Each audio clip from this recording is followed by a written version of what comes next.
ನಮಸ್ಕಾರ ಎಲ್ಲರಿಗೂ ಚಕ್ರವರ್ತಿ ಯೂಟ್ಯೂಬ್ ಚಾನಲ್ಗೆ ಸ್ವಾಗತ ಮತ್ತು ಸುಸ್ವಾಗತ. ಸೌಜನ್ಯ ಪರ ಹೋರಾಟಗಾರರಿಗೆ ಚಕ್ರವರ್ತಿ ಮಾಡ್ತಕ್ಕಂಥ ನಮಸ್ಕಾರಗಳು. ಕಿರಿಕೀರ್ತಿ ನಮಸ್ಕಾರ. ಏನಾಗಿದೆ ಅನ್ನೋದು ನಿನಗ ಗೊತ್ತದ ಕಿರಿಕೀರ್ತಿ. ಯಾಕಂದ್ರೆ ಯಾವಾಗ ನೀನು ಸೌಜನ್ಯಳ ಸಾವಿನಲ್ಲಿ ಪವಿತ್ರತೆಯನ್ನು ಹುಡುಕೋದಕ್ಕೆ ಪ್ರಾರಂಭ ಮಾಡಿದಲ್ಲ, ಆವತ್ತನ ಏನಪ್ಪ ಅಂದ್ರೆ ನಿನಗೆ ಗಂಡಾಂತರ ಕಾದ್ಯದ ಅನ್ನೋದು ಇಡೀ ಕರ್ನಾಟಕ ಜನತೆಗೆ ಗೊತ್ತಿತ್ತು. ಸೌಜನ್ಯಳ ಶಾಪ ಅನ್ನೋದು ನಿನ್ನ ಬೆನ್ನ ಹಿಂದೆ ಇತ್ತು. ಸೌಜನ್ಯಳ ಶಾಪ ಅನ್ನೋಕ್ಕಿಂತಲೂ ಕೂಡ ಆ ಧರ್ಮಸ್ಥಳದ ಮಂಜುನಾಥ ಮತ್ತು ಅನ್ನಪ್ಪ ಸ್ವಾಮಿ ನಿನಗೆ ಕರೆಕ್ಟಾಗಿ ಶಾಪವನ್ನು ಕೊಟ್ಟಿದ್ದಾರೆ. ಹೌದು ಕಿರಿಕೀರ್ತಿ. ಯಾಕಂದ್ರೆ ನಾನು ನಿನ್ನ ಬಗ್ಗೆ ವಿಡಿಯೋ ಮಾಡೋದಕ್ಕೆ ನೀನೇನು ದೊಡ್ಡ ಸಾಧಕನೂ ಅಲ್ಲ, ನಾನೇನು ದೊಡ್ಡ ಮೋಟಿವೇಶನ್ ಸ್ಪೀಕರು ಅಲ್ಲ. ಬಟ್ ನಾನು ಈ ವಿಡಿಯೋ ಮಾಡೋದಕ್ಕೆ ಕಾರಣ ಇಷ್ಟ ಅಲ್ಲ.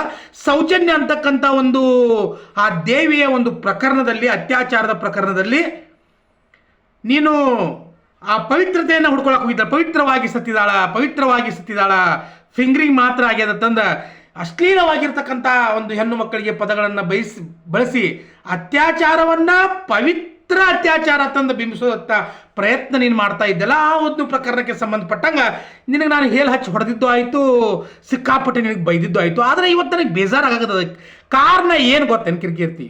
ಯಾಕೆ ಬೇಜಾರಾಗದಂದ್ರೆ ನೀನು ಕೂಡ ಒಬ್ಬ ತಾಯಿಗೆ ಮಗನೇ, ನೀನು ಕೂಡ ಒಬ್ಬ ಮಗನಿಗೆ ತಂದೆ, ನೀನು ಕೂಡ ಒಂದು ಹೆಣ್ಣು ಮಗಳಿಗೆ ಅಣ್ಣ ತಮ್ಮ. ಆದರೆ ನನಗೆ ಬೇಜಾರಾಗೋದೇನಪ್ಪ ಅಂದ್ರೆ ಈ ಒಂದು ವಿಚಾರಗಳನ್ನ ಇಟ್ಕೊಂಡಾಗ ಬೇಜಾರಾಗ್ತದೆ. ಇವನಿಗೆ ನಾನು ಬೈಬಾರ್ದಾಗಿತ್ತು, ಇವನೇನೋ ಒಂದು ಹೇಳ್ತೀನೋ ಕೆಲಸ ಮಾಡೋದನ್ನ ಮಾಡಲಿ ಹೋಗ್ಲಿ ಅಂತ ಬಿಡಬೇಕಾಗಿತ್ತು. ಆದರೆ ಏನು ಮಾಡಲಿ, ಸೌಜನ್ಯ ಅಂತಕ್ಕಂಥ ಒಂದು ಹೆಸರನ್ನು ಇಟ್ಕೊಂಡು ಅವ್ರ ಹೆಸರಲ್ಲಿ ಆಟವನ್ನು ಆಡ್ತಕ್ಕಂಥ ಕೆಲವೊಂದಿಷ್ಟು ದರಿದ್ರಲ್ಲಿ ನೀನು ಕೂಡ ಒಬ್ಬ ಸೇರ್ಕೊಂಡಿದ್ದಿ. ಅದು ಕ್ಷಣಿಕ ಸುಖ ಅನ್ನೋದು ನಿನಗೆ ಇವತ್ತು ಗೊತ್ತಾಗಿರ್ತದೆ. ಅದು ನೋಡಿ ಕಿರಿಕೀರ್ತಿ, ನಾನು ಹೇಳೋದು ಇಷ್ಟ ಅಲ್ಲ. ನೀನು ಯಾವತ್ತೂ ಸಮೀರ್ನಿಗೆ ಮುಲ್ಲಾ ಅಂತ ಕರೆದಿಯೋ, ಯಾವತ್ತು ಸಮೀರ್ನ ತಾಯಿ ನಮ್ಮ ಮನೆ ಬಾಗಿಲು ಯಾವತ್ತೂ ಕೂಡ ನಿನಗೆ ಓಪನ್ ಇರ್ತದ. ನೀ ಬಾ ಬಾ ಬಾ ಇಲ್ಲಿ, ನಾನು ನಿನ್ನನ್ನು ಸಾಕ್ತೀನಿ ಅಂತಂದು ಹೇಳಿದೆಲ್ಲ. ಒಂದು ನಾಯಿ ಸಾಕಿದವ್ರ ಥರ ಸಮೀರ್ನ ತಾಯಿಯನ್ನು ಸಾಕ್ತೀನಿ ಅಂತಂದು ಕಿರಿಕೀರ್ತಿ ಹೇಳಿಕೆಯನ್ನು ಕೊಟ್ಟೆಲ್ಲ. ಇವತ್ತು ನಿನ್ನ ಮಕ್ಕಳನ್ನು, ನಿನ್ನ ಮಗನನ್ನು, ನಿನ್ನ ತಾಯಿಯನ್ನು ಸಾಕೋದಕ್ಕೆ ನಿನ್ನ ಕೈಲಿ ಆಗ್ತಾ ಇಲ್ಲ ಕಿರಿಕೀರ್ತಿ. ನೀನು ಇದನ್ನು ಆತ್ಮಾವಲೋಕನ ಮಾಡ್ಕೊಳ್ಬೇಕು ಕಿರಿಕೀರ್ತಿ. ನಾನು ಏನು ಮಾಡಿದೆ, ನಾನು ಏನು ಮಾತಾಡಿದೆ ಅನ್ನೋದನ್ನು ಆತ್ಮಾವಲೋಕನ ಮಾಡ್ಕೊಳ್ಬೇಕು. ನಿನ್ನ ಬಗ್ಗೆ ನಾನು ಬೈದಿದ್ದು ನನಗೆ ಬೇಜಾರದ. ಯಾಕಂದ್ರೆ ನೀನು ಒಂದು ಕಡೆ ತಂದೆ ಆಗ್ತೀಯ, ಒಂದು ಕಡೆ ಅಪ್ಪನೂ ಆಗ್ತೀಯ, ಅದು ನಿನ್ನ ತಾಯಿ ಮತ್ತು ನಿನ್ನ ಮಗನಿಗೆ. ಸೊ ನಿನಗೂ ಒಂದು ಈ ಭೂಮಿ ಮೇಲೆ ಬದುಕೋದಕ್ಕೆ ಅವಕಾಶ ಅದ. ಹಾಗದ ತಿಳ್ಕೊಂಡ ಯಾವುದೋ ಒಂದು ಹುಂಡಿ ಹಣಕ್ಕೆ ಆಸೆ ಪಟ್ಟಾಗಿರ್ಬೋದು, ಅಥವಾ ಯಾರೋ ಒಬ್ಬರು ನಾವು ಅದೀವಿ ನಿನ್ನ ಹತ್ರ, ನಿನ್ನ ಜೊತೆ ನೀನು ಮಾತಾಡು, ನಿನ್ನ ಹತ್ರ ಒಂದು 2-3 ಲಕ್ಷ ಜನ ನಿನ್ನ ಒಂದು ಸಬ್ಸ್ಕ್ರೈಬರ್ ಅದಾರ, ನೋಡ್ತಾರ, ಕೇಳ್ತಾರ, ಸುಳ್ಳು ಸುದ್ದಿಯನ್ನು ಎಬ್ಬಿಸು, ಸೌಜನ್ಯಳಿಗೆ ಫಿಂಗರಿಂಗ್ ಆಗಿರುತ್ತೆ ಹೇಳು, ಅವಳು ಪವಿತ್ರವಾಗಿ ಸತ್ತಿದಾಳಂತ ಹೇಳತ್ತಂದ್ರೆ ನಿನಗೆ ಕೆಲವೊಂದಿಷ್ಟು ಎಂಜಲ ಕಾಸನ್ನು ಕೊಟ್ಟು ನಿನ್ನ ಹತ್ರ ಮಾತಾಡಿಸಿದ್ರಲ್ಲ, ಅವ್ರು ಯಾರೂ ಇವತ್ತು ನಿನ್ನ ಜೊತೆ ಇರೋದಿಲ್ಲ ಕಿರಿಕೀರ್ತಿ. ಯಾರೂ ಇಲ್ಲ, ಅವರು ಬರೋದೂ ಇಲ್ಲ. ಯಾಕಂದ್ರೆ ಅವರೆಲ್ಲ ಸಮಯದ ಗೊಂಬೆ ಅಂತಾರಲ್ಲ, ಆ ರೀತಿ ನಿನ್ನನ್ನು ಆಡಿಸಿಬಿಟ್ಟಿದ್ದಾರೆ ಅವರು. ಆದರೆ ನಾವು ಸೌಜನ್ಯ ಪರ ಹೋರಾಟಗಾರರ ಕಿರಿಕೀರ್ತಿ, ನ್ಯಾಯದ ಪರ ಇರ್ತಕ್ಕಂಥವ್ರು. ನಮಗೆ ತಲೆ ಬಗ್ಸೋದು ಗೊತ್ತದ, ತಲೆ ಎತ್ತಿ ಮಾತಾಡೋದು ಗೊತ್ತದ. ಇವತ್ತು ನಿನ್ನ ಪರಿಸ್ಥಿತಿಯನ್ನು ನೋಡಿದ್ರೆ ನನಗೆ ಪಾಪ ಅನಿಸ್ತದ. ಯಾಕೆ ಪಾಪ ಅನಿಸ್ತದೆ ಅಂದರೆ ನಾನು ನಿನಗೆ ಬೈಬಾರ್ದಿತ್ತೇನೋ. ಹೌದು, ಬೈಬಾರ್ದಿತ್ತು ನಾನು ನಿನಗೆ. ಆದರೆ ಏನು ಮಾಡಲಿ, ನೀನು ಸೌಜನ್ಯಗೆ ಕೊಟ್ಟಿರ್ತಕ್ಕಂಥ ಹೆಸರು ಅಷ್ಟಿಷ್ಟಲ್ಲ. ಹೋಗಬೇಕಲ್ಲ ನೀನು ಆ ನಿನ್ನ ನಕಲಿ ದೇವಮಾನವನ ಹತ್ರ ಹೋಗಿ ಕೇಳಬೇಕಾಗಿತ್ತು. ನಾನು ನಿಮ್ಮ ಪರವಾಗಿ ಮಾತಾಡಿದೆ, ನನಗೆ ಸ್ವಲ್ಪ ದುಡ್ಡು ಕೊಡ್ರಿ, ನನ್ನ ಪರಿಸ್ಥಿತಿ ಹಿಂಗದ, ಹೋಗಿ ಕೇಳ್ಕೊ. ಅವನು ಯಾರೋ ಗಿಳಿ ಇದ್ದಲ್ಲ, ಗಿಳಿ ಜೊತೆ ಕೂತ್ಕೊಂಡು ಏನೇನು ಭಾಳ ಮಾತಾಡಕತ್ತಿದ್ದಲ್ಲ, ಅಲ್ಲಿ ಹೋಗಿ ಕೇಳಲ್ಲ, ಕೊಡ್ತಾರೆ ನೋಡು. ಆಮೇಲೆ ಅದು ಕನ್ನಡ ಚಾನಲ್ದಾಗ ಹೋಗಿ ಕೂತ್ಕೋಲ್ಲ, ಆಕೆ ಅದಾಳಲ್ಲ ಹೆಣ್ಮಗಳು, ಆಕೆ ಹತ್ರ ಹೋಗಿ ಕೇಳು, ಕೊಡ್ತಾಳೆ ಕೇಳು. ಅವ್ರು ಯಾರೂ ಕೊಡೋದಿಲ್ಲ ಕೀರ್ತಿ, ನಿನ್ನನ್ನು ಅವರು ಬಳಸ್ಕೊಂಡಿದ್ದಾರೆ. ಅವ್ರು ಅಷ್ಟೇ ಅಲ್ಲ, ನೀನು ಮಾಡಿರ್ತಕ್ಕಂಥ ಪಾಪ ಸೌಜನ್ಯಳಿಗೆ ನೀನೇನು ಅನ್ಯಾಯ ಮಾಡಿದಲ್ಲ, ಈ ಅನ್ಯಾಯಗಳು ನಿನ್ನ ಸ್ನೇಹಿತರಿಗೆ ಎಲ್ಲರಿಗೂ ಗೊತ್ತಾಗಿಬಿಟ್ಟದದು. ಹೌದಪ್ಪ, ಒಂದು ಹೆಣ್ಮಗಳು ಅತ್ಯಾಚಾರ ಆಗಿದ್ದು ನಿಜ. ಅವ್ರು ಮಾತಾಡದೆ ಸುಮ್ಮನದಾರ, ನಿನ್ನ ಸ್ನೇಹಿತರು ಮಾತಾಡದೆ ಸುಮ್ಮನದಾರ, ಅವರು ಒಳ್ಳೆಯವರು ಅನ್ನೋದು ಅವರಿಗೆ. ಆದರೆ ಅವ್ರಿಗೆ ಗೊತ್ತದ ಸೌಜನ್ಯಳ ಮೇಲೆ ಅತ್ಯಾಚಾರ ಆಗ್ಯದ ಅನ್ನೋದು. ಆದರೆ ನೀನು ಅದನ್ನು ಅತ್ಯಾಚಾರ ಅಂತಂದು ಹೇಳಿಲ್ಲ, ಅದೊಂದು ಪವಿತ್ರ ಸಾವದ, ಅಲ್ಲಿ ಫಿಂಗರಿಂಗ್ ಆಗ್ಯದ, ಅವಳ ಮೇಲೆ ಅತ್ಯಾಚಾರ ಆಗಿಲ್ಲ ಅಂತ ನೀನು ಹೇಳಿದಲ್ಲ.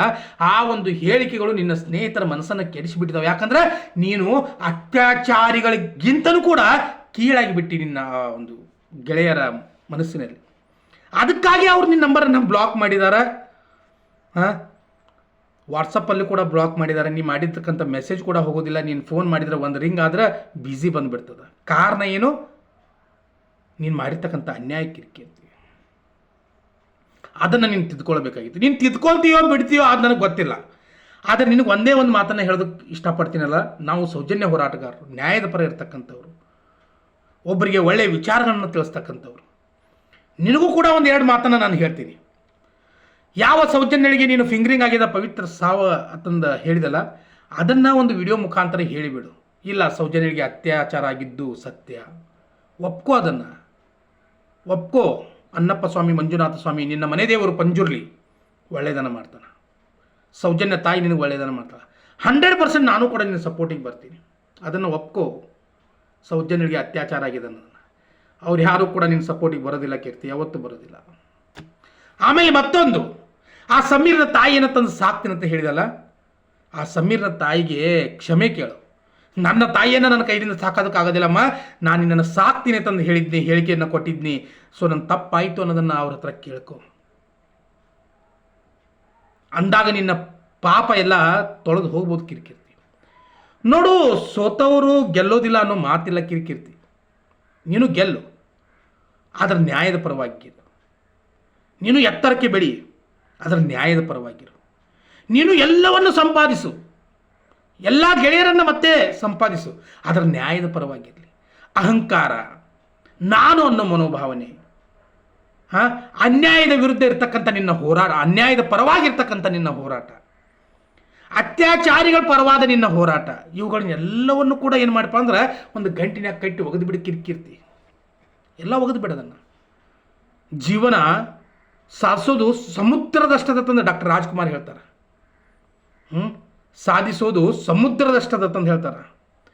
ಸೊ ನಿನ್ನ ಸಾಧನೆ ಯಾವುದು ಅನ್ನೋದು ನನಗೆ ಗೊತ್ತಿಲ್ಲ. ಬಿಗ್ ಬಾಸ್ಗೆ ಹೋಗಿ ಬಂದ ಕೂಡಲೇ ಅದು ನಿನ್ನ ಸಾಧನೆ ಅಲ್ಲ, ಅದು ಸಾಧನೆ ಅಲ್ಲ. ನಿನ್ನ ತಂದೆ ತಾಯಿನ ನೀನು ಚೆನ್ನಾಗಿ ನೋಡ್ಕೊಳ್ಬೇಕು. ನಿನ್ನ ಮಗನಿಗೆ ಒಳ್ಳೆಯ ವಿದ್ಯಾಭ್ಯಾಸವನ್ನು ಕೊಡಬೇಕು, ಅವನ ಭವಿಷ್ಯವನ್ನು ರೂಪಿಸಬೇಕು. ಅಂದಾಗ ನೀನು ಒಬ್ಬ ಒಳ್ಳೆಯ ಸಾಧಕ ಆಗ್ತೀವಿ. ಹೊರತಾಗಿ ಅತ್ಯಾಚಾರಿಗಳ ಪರವಾಗಿ ಮಾತನಾಡಿದಾಗ ನೀನು ಸಾಧಕ ಆಗೋದಿಲ್ಲ.